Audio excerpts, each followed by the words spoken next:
তো সর্বপ্রথম আমরা আমাদের জিমেলে প্রবেশ করব। এজন্য এখান থেকে জিমেলে ক্লিক করব। জিমেলে ক্লিক করে দেওয়ার পর এখান থেকে আমাদের জিমেলটা চলে আসবে।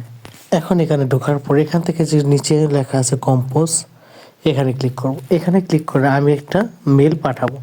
ধরুন আমি একটা আইডিতে মেল পাঠাচ্ছি।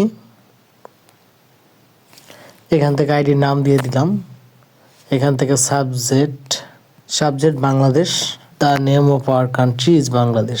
এই মেসেজটা লেখার পর এখান থেকে আমি উপরে যে তীর চিহ্নটি আছে এখানে ক্লিক করলে কিন্তু আমার এই মেসেজটি সেন্ড হবে। তো আমি এখান থেকে সেন্ড করি। এখান থেকে সেন্ড করার সময় নিচে কিন্তু লেখা ছিল সেন্ডিং। তারপরে যখন নাকি এই মেসেজটা সেন্ড হয়ে গেছে এখানে কিন্তু লেখা আছে সেন্ড, অর্থাৎ আমার সেন্ড সাকসেসফুলি হয়েছে, অর্থাৎ আমার এসএমএসটা সাকসেসফুলি হয়েছে। যার ফলে এটা এখানে ড্রাফটে দেখা যাবে না, এখানে কিন্তু ড্রাফটে দেখা যাবে না, এখানে কিন্তু আউটবক্সে সেই এসএমএসটা দেখা যাবে না। এখন আমি ছবি পাঠিয়ে দেখাবো যে ছবিটা সেন্ড হচ্ছে না।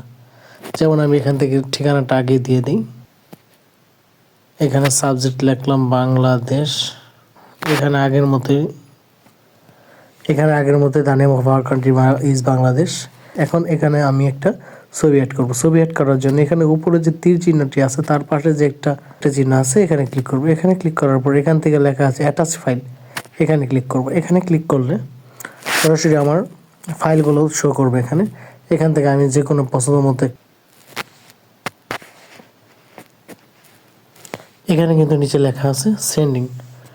কিন্তু আমার এসএমএসটা যদি সেন্ড হয়ে যায় সেখানে কিন্তু নিচে সব শেষে, অর্থাৎ শেষে কিন্তু লেখা থাকার কথা ছিল সেন্ড, কিন্তু এখানে দেখতে পাচ্ছেন যে সেন্ডিং হওয়ার পরে কিন্তু আর কিছু আসলো না।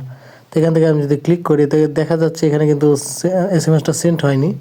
তো আশা রেখে বুঝতেই পারছেন যে কীভাবে সেন্ড হয়, অর্থাৎ সেন্ডিং যদি লেখা থাকে অর্থাৎ সেন্ডিং হচ্ছে, আর যদি সেন্ড হয়ে যায় তাহলে কিন্তু সেন্ড লেখা থাকবে।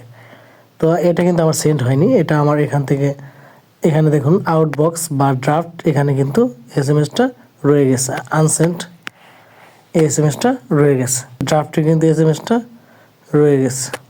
তো এটা আমি আবার কীভাবে পাঠাবো? তো এখন আমরা এখান থেকে যে এসএমএসটা সেন্ড হয়নি এখান থেকে আমরা আউটবক্সে যাব। আউটবক্সে যাওয়ার পর এখান থেকে দেখুন আপলোড হচ্ছে না আমার এই ছবিটি। তো আমি এখন এটা কী করবো, এটা কীভাবে আপলোড করবো? এটা আপলোড করার জন্য উপর থেকে এইভাবে দেখুন, উপর থেকে এইভাবে টান দিয়ে একটু ধরে রাখবেন, উপর থেকে এভাবে টান দিয়ে একটু ধরে রাখবেন। এখন কিন্তু এটা আপলোডিং হয়ে যাবে, একটু সময় নেবে, একটু ধৈর্য ধরে সময় নিয়ে অপেক্ষা করবেন, তারপর দেখবেন যে এটা অটোমেটিক্যালি আপলোড হয়ে যাবে। তো দেখতেই পাচ্ছেন এখানে কিন্তু আমি যেটা আপলোড করতে পারতাম না এখন কিন্তু অটোমেটিক্যালি এটা একটু সময় নিয়ে হলো সেন্ড হয়ে গেল।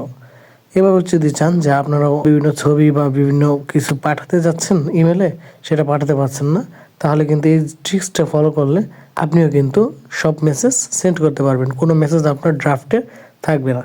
তো আশা করি আমাদের ভিডিওটি ভালো লেগেছে। আমাদের ভিডিওটি যদি ভালো লেগে থাকে তাহলে অবশ্যই আমাদের চ্যানেলটি সাবস্ক্রাইব করে রাখুন। পরবর্তী নতুন ভিডিও দেখার আমন্ত্রণ রইল। সে পর্যন্ত ভালো থাকুন, সুস্থ থাকুন। আসসালামু আলাইকুম।